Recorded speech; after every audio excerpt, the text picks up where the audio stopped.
Nahuli ng National Bureau of Investigation o NBI ang isang kilalang scammer sa isinagawang entrapment operation sa isang mall sa Maynila. Bukod sa pag-imbento ng pagkakakilanlan bilang empleyado ng LTO, may nakabinbing warrant of arrest ang suspect para sa kasong statutory rape.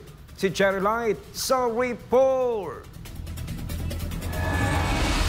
Sa utos ni NBI Director Judge Jaime Santiago, ikinasa ng NBI Criminal Intelligence Division sa tulong ng NBI Fraud and Financial Crimes Division ang operasyon laban kay Eric Pascual Balsomo noong Hulyo 28, 2025 sa SM Mall, Malate, Manila. Nagsimula ang kaso sa reklamong natanggap ng NBI laban kay Balsomo na nagpapakilalang empleyado ng Land Transportation Office. Iniaalok umano nito sa biktima ang mabilisang pagproseso ng driver's license at rehistro ng sasakyan sa pamamagitan ng online na transaksyon kapalit ng bayad. Sa dami ng naipadala niyang pera, ibig sabihin yung kung ilang beses siya nagpadala ng pera, pero wala pa namang naipapakitang alamang.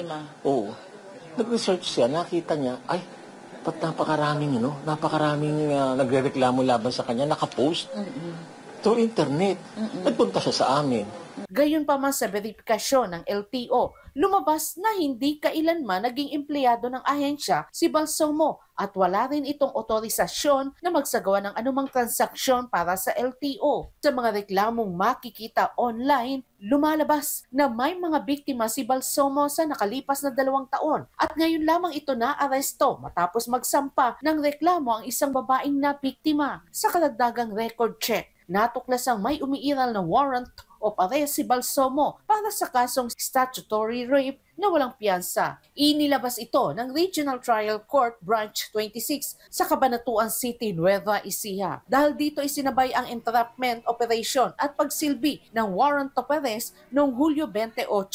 Nang mahuli si Balsomo, nakuha rin mula sa kanyang pag-iingat ang isang patalim dahilan upang idagdag ang kasong may kinalaman sa pagdadala ng nakatagong sandata. Noong Hulyo 29, 2025, sinampahan na si Balsomo ng reklamo sa City Prosecutor ng Maynila para sa mga kasong Article 177 o Usurpation of Authority and Official Function, Article 315 o Estapa, Article 178 o Illegal Use of Fictitious Name ng Revised Penal Code at kaugnay ng mga paglabag sa ilalim ng RA 10175 o Cybercrime Prevention Act of 2012. Inirekomenda rin ang karagdagang kaso para sa pagdadala ng patalim. Sa ngayon nasa detention facility ng NBI sa New Bilibid Prison sa Muntinlupa City ang suspect. Hinihikayat din ng NBI ang iba pang naging biktima ni Balsomo na lumapit sa kanilang tanggapan upang magsampa ng reklamo. Sino man po sa inyo na nais na magsampa ng reklamo,